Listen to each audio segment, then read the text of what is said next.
Welcome to episode 54 from the Shed End podcast with myself, T-Dot. As always, Theo, how you doing? I think like every Chelsea fan feeling a bit of Monday blues this morning. It was a bit of a rough day at Wembley, but like we were just talking about, I almost feel worse today than I did yesterday, having seen all the replays, having rewatched the highlights, having seen some still images of some of the decisions. But I'll get into it in a bit, but I'm still very proud of Chelsea and how they played yesterday. How are you doing? Yeah, not bad, not bad. It was I echo pretty much everything you said. It was good performance. I think before the game, very optimistic. You hear that Thiago is injured during the warm up. You kind of think, well, that's a plus. I think he would have been a massive player for Liverpool. So to see him not be involved kind of got me thought, right, we can do this. And I thought we were going to be winning it. I thought we could win anyway. But to hear Thiago being out for me was, yeah. But apart from that, I'm good. I'm disheartened slightly, which, like you said, we're going to get into. But yeah, difficult one to take yesterday. Difficult ones. Let's start with the positives. Let's get the positives out of the way because there were some. There were, brilliant performance from the players. But what was your thoughts initially, just on the game? Obviously, the atmosphere being there, the build up. There's a video that you posted, which is sort of kind of semi going viral at the moment. What's your thoughts on the game? No, overall atmosphere around Wembley, around Baker Street, it was buzzing. It was absolutely buzzing. Every Chelsea fan got into the mood for the game. They were optimistic. You could feel it. A lot of chants about being champs of the world. Thomas Tuchel, a beautiful day in London yesterday, blue skies. And just the overall atmosphere around Wembley, around the Box Park was brilliant as well. Met up with a few fellow Chelsea fans. Got to get their reaction, their predictions. It was a good day out. Nothing. It's always a good day out going to Wembley. It's a day's thing. You spend the whole day around Wembley, building up to the game. But then obviously the actual result itself was a bit gloomy, a bit disappointing, more than disappointing actually. I'm slowly getting used now to these walks back to Wembley Park Station with all the Chelsea fans, and not even staying to watch whether it was Leicester lifting the FA Cup, Liverpool lifting the League Cup, Arsenal back in 2017 lifting the FA Cup. I'd always made a tactical escape from Wembley to get to the tube station as quickly as possible. But no, a good day out. We kind of know what our objectives are from here now. It's focus on top four, good Champions League run, and hopefully one last bit of silverware in the FA Cup. Yeah, I agree. I think it was definitely one that, when you get to the final of the League Cup, the build up before getting there, the third round, fourth round, beating Spurs, it doesn't, obviously Club World Cup was amazing, Champions League was, but you get the League Cup and it's not high on the list of priorities for I'm assuming for a majority of Chelsea fans. But when you get to the final, especially when it's Liverpool as well. Especially Liverpool, exactly. You've got to, and this is no criticism to the team. You've got to walk away with that trophy. And we were very unlucky. I thought we started the game really, really well.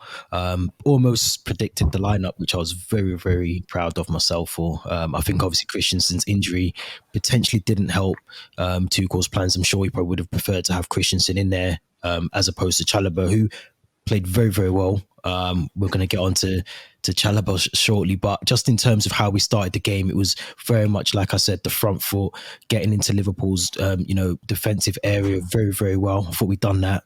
Pulisic, I don't know. I can't. I don't want to come in here and criticize any of the players because they played out their skin, for the whole game. But it's those little moments when you've just got to be a bit more clinical in front of goal. And you've got to do something. And that was a prime example of why we need a Diego Costa, a Drogba, or someone of that level, that caliber. Even Eden Hazard. Hazard would have tucked that away, but just someone who can do that consistently a lot more for me anyway. I don't know what you think. Yeah, I'm never the type of Chelsea fan that wants to point the finger to one player in particular, because just how Pulisic missed that chance in the opening couple of minutes, where we were the better team, we were creating the more chances. Mount missed a few sitters, Havertz missed some occasions, Lukaku had a bit of a tame shot where he tried to flick it in. So there were more than a couple of players that didn't, take their chances, weren't clinical enough. We are, like you mentioned, we're missing that big game player, whether it was Diego Costa, Drogba, Hazard, or Lampard. And, seeing all these Twitter debates, who's better, Salah or Lampard, Salah or Hazard back in the day. Salah ghosted that game yesterday. He absolutely ghosted it. He did nothing. So I think we settled that debate. Who's the bigger game player? I'll take Hazard all day.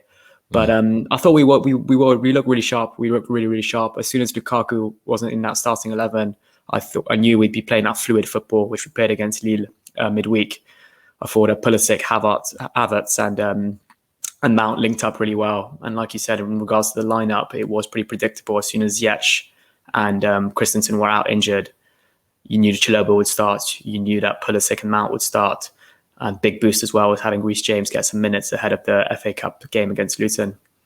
Yeah, definitely. And just looking at the lineup here, you can't really argue that. I was impressed with Marcos Alonso. I thought he was brilliant. Brilliant. Yeah, amazing performance. And I said before the game in the preview to the final, you want to see Marcos Alonso play because that's his natural position. He can play there. I was very, very worried, and you've just touched on it in terms of Mo Salah. Was he going to expose Alonso? Which I felt he didn't. He didn't do. Apart from scored a penalty, he didn't really do much in the game in terms of Salah. But I was impressed with Alonso. Back three, of course, Chalobah coming back in after that sort of injury and not really playing as much games. I thought amazing. Aspilicueta as well. It was a shame that he had to come off. There were so many things that were going for us in the game. We slowly let Liverpool back in, I felt, in the first half, which that worried me because, again, as I said, you only have to give them one or two chances and they can score. And it felt as the game was going on in the first half, it just felt like Liverpool kind of, they took the sting out of the game, they slowed the game down and allowed them to play a bit more of their own game. Yeah, I thought every player put in a really good shift. If I'm looking at that lineup, there's just two things in particular I thought maybe should have changed in terms, not actual changes, but Kepa's played every game up to that final. This is, me talking to other Chelsea fans before kickoff. Yeah. Kelleher is the same. It was the same situation for him with Liverpool. He played every game, I think, to the run up until that final. Klopp started him in the final. If I was Kepa, I'd feel really hard done by. You played every game. You put in some big saves at the Brentford Community Stadium in the quarterfinals. Big saves again against Tottenham in the semi-finals. And then you're dropped for the final. It's very, very harsh. That being said, Mendy was man of the match. He was man of the match, but he was fantastic. I spoke about Salah almost ghosting the game. Mane, had that one shot from the rebound from Mendy, which proved to be a fantastic double save from Mendy in the end. But regardless of Mendy's performance, Kepa should have started. Yeah, Kepa should have started. It's a difficult one, and I part of me agrees with you because obviously, he got us to the final. He got us there. I think I said it in the preview. Kepa got us to the final. He pulled off some really big saves. If you think back to the second leg of the Spurs game, and like you said, Brentford, he pulled off some amazing saves. I do understand why Mendy was in goal. I do get it, and I understand it. People will say he's the number one. When I say number one, he's the first choice keeper for Chelsea. But you've got to also. It's a tough one. It really is. It is a tough one. I understand why he was in goal. I understand why Kepa came on. People are saying if Kepa started the game, he might have had a better chance at saving penalties. And Mendy could have. It's a lot of ifs and buts, and that's what worries me in terms of like we were speaking offline around the Twitter Chelsea fans and their reactions and stuff. Sometimes it just gets a bit like. We could say that, Kepa would have pulled off, loads of penalty shootouts, but would he have made the double save with Mane? We don't know. So it's a tough one, but it's a good headache, I think, for Thomas Tuchel to have in a way that you've got two quality goalkeepers in one squad. That doesn't really happen at that level. The two levels, so it's a good headache. But I agree with you to an extent. Kepa got us to the final. It's very much like the Club World Cup. I think. I was having this debate with another fan the other day. I think Club World Cup was a bit different thinking back because Mendy got us to that Club World Cup final with his Champions League performances last season. Yeah, it's true. And whereas he just come back from AFCON for the game against Al Hilal, so Kepa started that. Then maybe Mendy had to start the final. Kepa again in the League Cup, all those penalty saves in the shootouts against Aston Villa, against Southampton at Stamford Bridge. I just felt if I was a goalkeeper and I got to the final, I pulled off all those saves, those penalty saves in the shootouts, the saves at Brentford, the saves against Spurs, I'd feel very, very hard done by. Yeah, I'm sure maybe Tuchel had a conversation with his two goalkeepers about the decision and mentioned if it goes to penalties, you'll come on. But it's a lot of ifs and buts, like you said, a lot of ifs and buts. And the other thing I was going to say about the lineup, not the actual lineup itself, but maybe one particular performance. And he definitely grew into the game as it went on. Is Chalobah, but early on, I felt he was allowing a lot too much space for Luis Diaz, and it was a bit worrying at times. As soon as Luis Diaz would penetrate inside the penalty box, Chalobah would give him just a bit too much space to do what he wanted. But he definitely grew into the game and just found out that. Do you think that was inexperience? And I don't mean that in like criticizing Chalobah, but do you think that was just an inexperience, maybe a bit of nervousness as well? Because if you go back to the Premier League game, the 2-2, he looked very nervous and not inexperienced. That's the wrong word, because he's obviously, he's a top centre back, but just in terms of, I don't know, he did seem a bit nervous, I think, in that game yesterday, and I felt that. If you remember back, I think the mistake for the Mane's goal, I think it was. Goal. Yeah, it was a mistake by him then. So do you think it's just maybe a little bit of inexperience or the occasion? It was a big game, big Wembley Stadium, cup final. But you did say he grew into the game, but the start of the game, maybe a bit of nerves played a part in it. He was a bit shaky, a bit wobbly, even in that league game back in January. But we know he's a fantastic player. And we have to remember this is his first season at the highest level of English football. He would have never faced a Liverpool before. He would have never faced a Manchester City before. He was playing in France last season in probably Championship or League One 2 seasons ago. So he's a fantastic player. He'll only get better in time, and he has put in some fantastic performances. And like I said, he grew into the game and actually scored that penalty, in the shootout. I was impressive. I couldn't look out for his penalty because I had a feeling, given the nerves maybe building up to it, he was the one to miss it, and I was ready. Just that one. It's terrible. For all of them. I think there was a couple of players with Chelsea. I think Werner, Lukaku, and Chalobah had some doubts, but Kante as well. You just never know what he's thinking in his head as well. But no, he grew into the game, and he'll only get better. But maybe a bit of nerves given the occasion and the actual stadium. Let's get on to some of the controversial stuff that we're obviously a part of, and why we're doing this podcast today, so we can get it out of the way. But let's talk Liverpool. Let's go on that. Let's start with the disallowed goal for Liverpool. Should it have been disallowed? Yeah. I think no complaints. I think it was Van Dijk who was pulling on Reece James was offside. I think that's what it went. When I was in the stadium, I couldn't really see any replays of it, but weirdly enough, I was so focused on what was happening behind me when Matip scored that offside goal.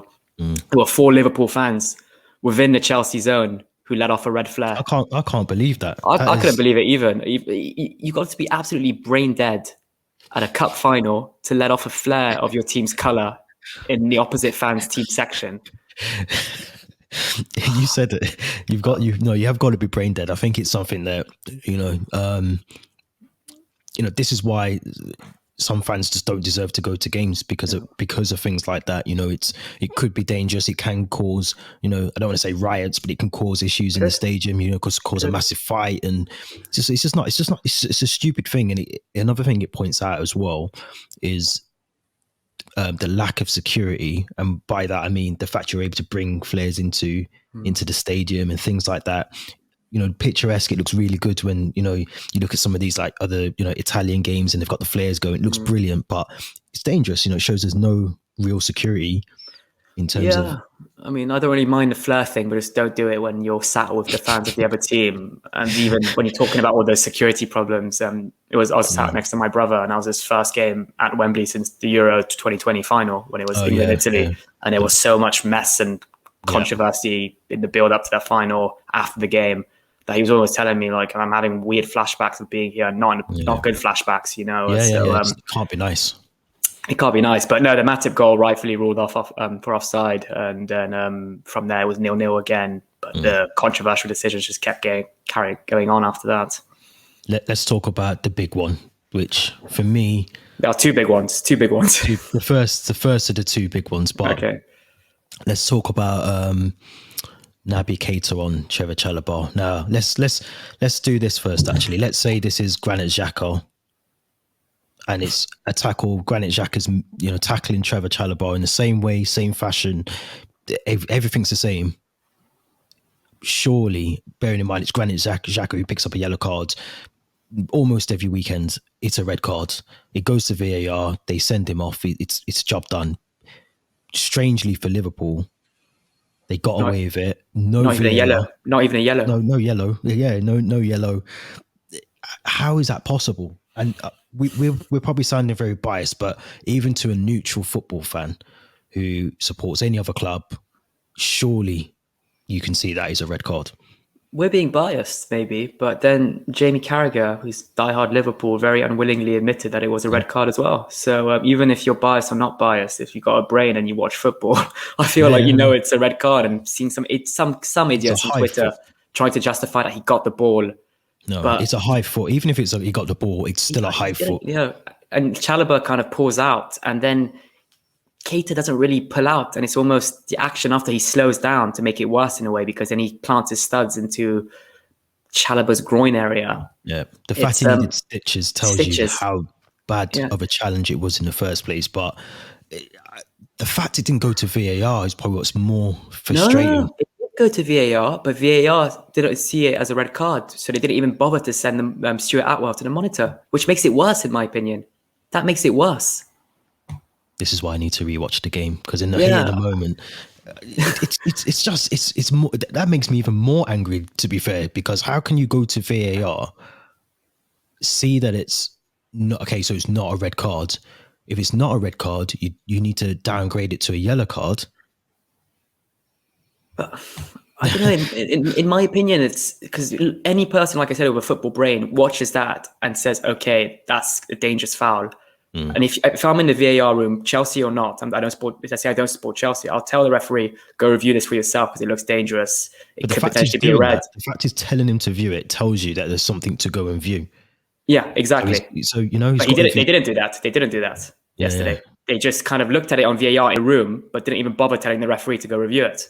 Sorry. So that's what I meant by when I say he did go to VAR, but the referee didn't go over to. So that's what I remember thinking. I was saying, he hasn't even checked to see if it's a red or anything. So I don't know. I was shocked by that one. Like I said to you earlier this morning, you go back to the Premier League game, Mane, Aspilicueta, it was almost like for like. It was very much the same thing. It was any other club, and again, I might be being biased, but any other club, any other scenario, that is a red card. He gets sent off, and they're down to 10 men. 100%. Every single game we've played against Liverpool this season has been controversial, and it's always favoured Liverpool. It just seems to be a recurring theme when we play them, and they always get away with things. They always get away with these type of decisions. And Keita was lucky. He was very lucky, because not even that high foot on Chalobah. There was a flick of his elbow on Mount very early on. A couple other really high foots. So there could have easily been 2 yellows even before the red. With the Mount one as well, I don't even think the ref deemed it as a... Oh, he gave a free kick to Liverpool. He gave a free kick to Liverpool. Honestly, if anyone who hasn't watched this game, please just go back. Don't watch the whole game if you don't want to, but just go onto YouTube or wherever and just find these clips that we're talking about. And you can see Mason Mount saying, "How is that not a foul to the ref?" He says, "He elbowed me. How is it not a foul?" And the ref almost waves him away and says, "Oh, just let's get on." And I may be wrong again, but even for the Chalobah one, he plays advantage to Liverpool. I think he plays advantage to Liverpool while Chalobah's rolling on the floor in pain. Yeah, it's not.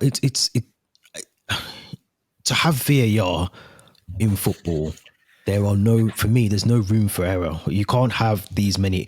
Okay, you can have errors.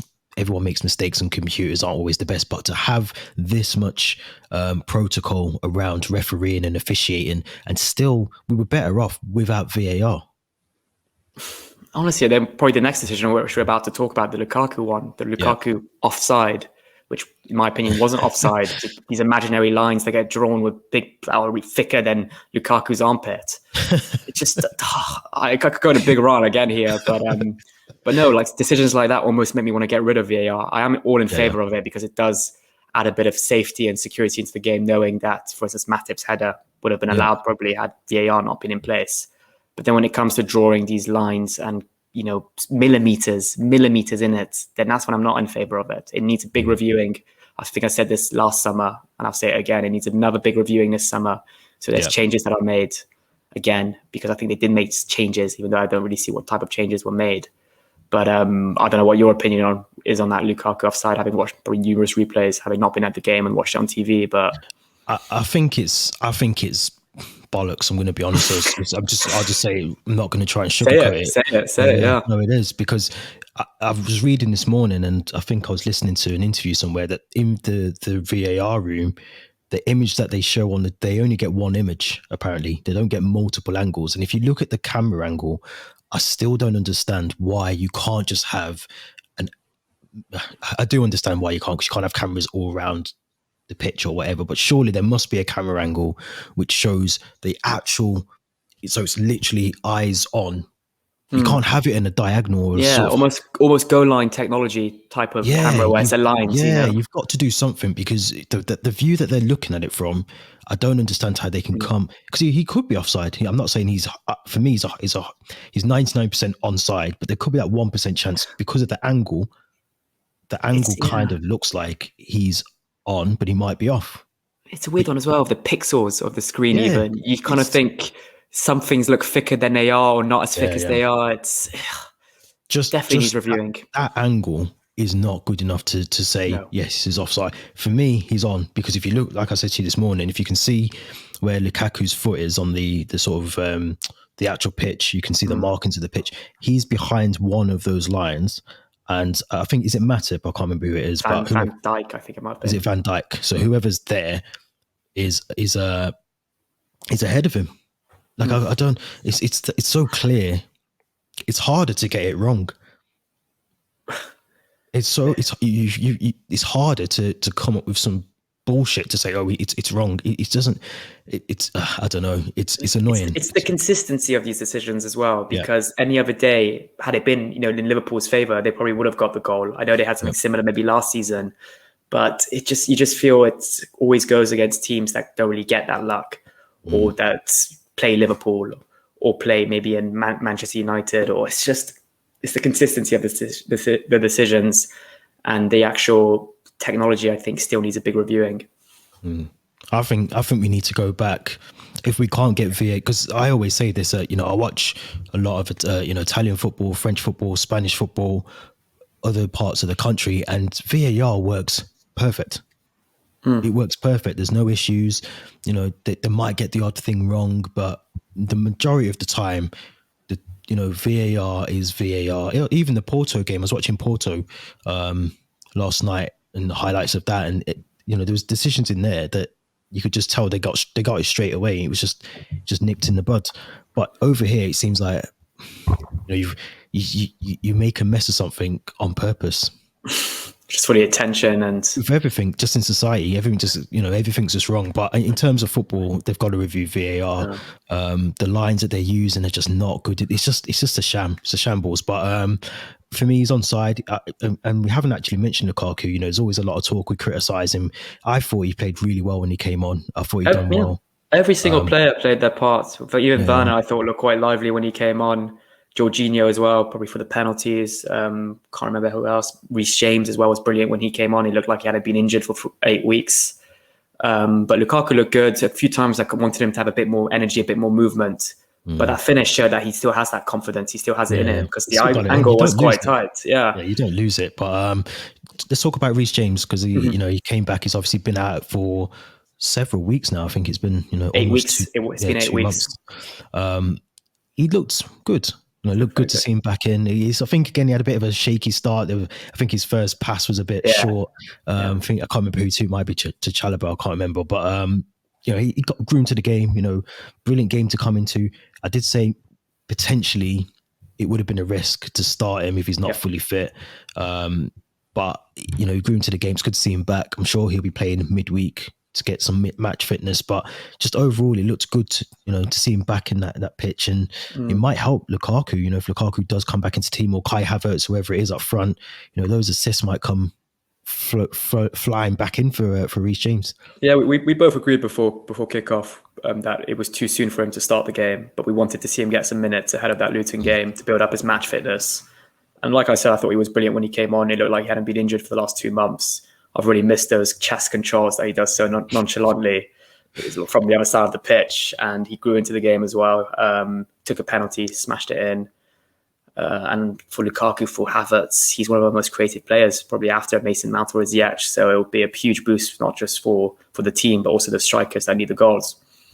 Yeah, it's good to have him back, and I think obviously going in already thinking about next season, rest of this season now, it'd be good to see him get back to that level of quality that we know he's got, and he can create a lot of chances for the strikers as well. But just sort of going off topic a little bit, but I was thinking obviously before the game, Ben Chilwell's not playing, he's obviously injured. Do you think we need to focus on that side of Alonso played really well. We've got Kennedy. Ben Chilwell may take another 6 to 8 months. I'm talking, middle of next season for him to get back to the level that we want him to be because of the length of the injury. Is that a position that you would probably focus on in the summer, trying to bring someone in that can potentially play both sides, left and right, left wing back, right wing back, especially if we lose Azpilicueta as well? I still think the fact we didn't sign anyone in January is an indication that we probably still have our full trust in Ben Chilwell being our number one, and one of Alonso or Emerson being our number two, or maybe even Kennedy being that backup player that can fill in occasionally. We haven't really seen him yet play for Chelsea since he's been called back from his loan in Brazil. But we've got 3 other players that can fill in that position currently before the summer transfer window. Whether they will stay or whether they all leave, or 2 stay or 1 leaves, I don't know. But I wouldn't do anything too silly and bring in a player that is almost too good to sit on the bench. And then Ben Chilwell finds himself, in that position where he, a bit like Loftus-Cheek. Loftus-Cheek had that big, long injury. And if we're honest, we bought in all these players kind of back from their loans. We bought in, I think Mount came in, we bought in Pulisic. Yeah. And now Loftus-Cheek's kind of on the fringe of the team. It's sad in a way, but I don't really want to have that replicated of Chilwell because he's such a good player. He was so pivotal in that Champions League run last season, so good early on in the season. So I wouldn't strengthen too much in the summer in that position, but maybe the Azpilicueta, coming to the end of his contract may influence Tuchel's decision to maybe bring in another wing back. But then it brings back to the debate we're having in January: who's out there that we could realistically buy? It's a good point. We'll have to see. I do think it's going to take Ben Chilwell a lot of time. I hope it doesn't. I hope he comes back. He gets I'd write off any sort of idea of him coming back this season, in my opinion. And if he does, we're not going to see the best out of him. So a full summer of rehabilitation, come back next season. But let's talk about the penalties. We sort of talked about it already, but some brilliant penalties. I don't know. It depends how you look at it. Are they really good penalties, or just the 2 keepers just didn't get a sniff at saving one of the penalties? I don't know, but for me it was good to see that many penalties. Obviously penalties is the worst way for me to lose, because especially how well we played, but some good penalties there. I thought they were good. I was impressed with them. Yeah, really good penalties. I'd actually agree that we know how good Kepa is at saving penalties, and the fact he didn't really come near any of them except maybe the Konate one. Yes, that was the only one. He should have saved that one. Maybe, his left hand was stretched up. But other than that, I think they were brilliant penalties, Liverpool ones and Chelsea ones. Keepers didn't really get a chance at saving any of them. A couple nerves for a few of the Chelsea players. I think Chalobah, Werner and Lukaku in particular, maybe Kante as well. I wasn't as certain. But then seeing Silva and Chalobah scores there indicate that we probably have been training penalties in practice and training. Silva smashed his in the bottom left corner, I think. What can't he do? As a centre-back, what can't he do? He was the one that really made me nervous, because I didn't want it to be him. Silva. Yeah, I didn't want it to be him that missed the penalty, just because of, you just don't want him to. He's you don't want anyone to miss a penalty, but for him and Kante, I thought if any of those two miss it, you thought, I don't want it to be them. I don't want it to be anyone. You don't want to see anyone miss a penalty. But I said earlier on in the day, you don't rely on your goalkeeper to win you a penalty shootout in terms of taking a penalty. Saving, yes, of course, that's his job, but we can't rely on Kepa to score. We should have won that game in 90 minutes. We had the chances. I felt like we played the better football throughout massive parts of that game. I just think we were unlucky, and just a lottery of penalties. You win some, you lose some, but it's just one of those things. It's the thinnest of margins, the penalty shootout. And like you said, had it not been Kepa, it would have been back to Milner and Alonso. And Yeah. then it would have been one of the other 10 players that would have missed or skied it or had their penalty saved. So It was a bad penalty, though. It was an awful penalty from Kepa. Let's be honest. But I see De Gea style against, was it Villarreal when he missed his? It's almost identical to that. But I think it's still in the air now, to be fair. It was bad. But like you said, you can't expect your keeper. You can't rely on your keeper. I've seen a lot of keepers in pre-season take penalties and smash them in. And just how I've seen a lot of them sky them like Kepa did. I think Courtois was it Community Shield against Arsenal in 2017. I think he skied his, didn't he? I think these keepers go for power and up in the corners because that's how they take their goal kicks. It was almost like a goal kick, and I think that's just the technique and the mentality of being able to do that. You practice that day in, day out. It's just rooted into your mind to do that. But I'm proud of the team. Yeah, I am. I know there's a lot of banter and everyone flies it around, but probably arguably one of the best performances, bar the Premier League game that, ironically against Liverpool, it was one of the best performances I think I've seen this season from the team. Just disappointing to lose in that way. I think if we could have won the Super Cup, the League Cup, got our top four, potentially win the FA Cup as well, we're still in the Champions League. So there's still a lot of positives to think about as a season. It's obviously disheartening because, like I said at the start of this, you go into a final against Liverpool, you want to beat Liverpool, but also you want the trophy as well. So it's disheartening, but there's still a lot to play for. So much competitions for us to look forward to still. Luton in a week, top four race as well. So it's just one of those things. And what really reassured me from that performance is so many pundits, so many football fans say there's Man City, there's Liverpool, and then down there's Chelsea. That is a big gap between Chelsea and Liverpool. We didn't see that in the 3 games we played against them this season. 3 draws after 90 minutes, and we've arguably been the better team in all 3 of those games. 10 men with one of them. 10 men in one of them, and Anthony Taylor in both of those games as well. So it was 12 against 11. Exactly. Well. So we've taken them to the end. We've been a better team, and I think it's just the consistency in these other games against the Burnleys, against the Brightons, those type of games where sometimes we fall back behind Liverpool. We're not as clinical with our finishing, our players up top. But I'm really hoping now maybe Havertz finding a bit of form, Reece James coming back into the team. Those goals will come. We just need to be, like I said, more clinical in front of goal. Mount take his chances, Pulisic take his chances, Lukaku take his chances. Any other day we're winning that game yesterday. Any other day we're winning it. Yeah. I mean, we should have, we should have. You look back, and I don't know, again, I know you haven't watched the game back, but Mason Mount, and I'm not going to sit here and criticize him because to me, he's arguably the player that I would build my team around. He's one of those sort of players that is the future of Chelsea. But I can't believe he missed. I just can't believe. And he didn't have his best game. I will say that he didn't have his best game. Obviously, he came off, got substituted off, but he just didn't have the game that I expected to see from him. But it's just one of those things, I'm not going to dwell over it now. Kind of glad we recorded this today, actually, rather than tomorrow, because, I want to start focusing now at, Luton, big game. It's going to be, in some ways, a sort of sentimental game with the recent news. But, I'm looking forward to that game now. Big game. Yeah, I can hopefully kick off what will be a run to the final for Chelsea. I'm sure Kepa will play. And he needs to, I'm sure he hasn't lost that confidence, but it's a good game for him to get a clean sheet, prove that he's still good enough to be number 1 at Chelsea, maybe. Yeah. And like you said, from a sentimental perspective, for Jamal Edwards, it will be a beautiful tribute, I'm sure, for him. His the town he was born in and the team he supported. So big occasion for him, for his family, and for both sets of fans. Yeah, and that's Wednesday, isn't it? Wednesday, yeah. I think 7:15, I think it is. Yeah, it's a weird time, and yeah, so but it's going to be a good game, I'm sure. If we can get to another final. In fact, this is how we're going to end episode 54. I think I've asked you this question before, but I'm going to ask it again. So, obviously, we've won Super Cup, Club World Cup. We were unlucky yesterday. We've got 2 trophies already. If we do win the FA Cup or the Champions League, let's not forget we still have an opportunity to win the Champions League. But let me change it. Let's just say we don't win another trophy. We've just got the Super Cup and we've just got the Club World Cup. We get top 4. For Thomas Tuchel, is that a good season? If he gets top 4? Yeah.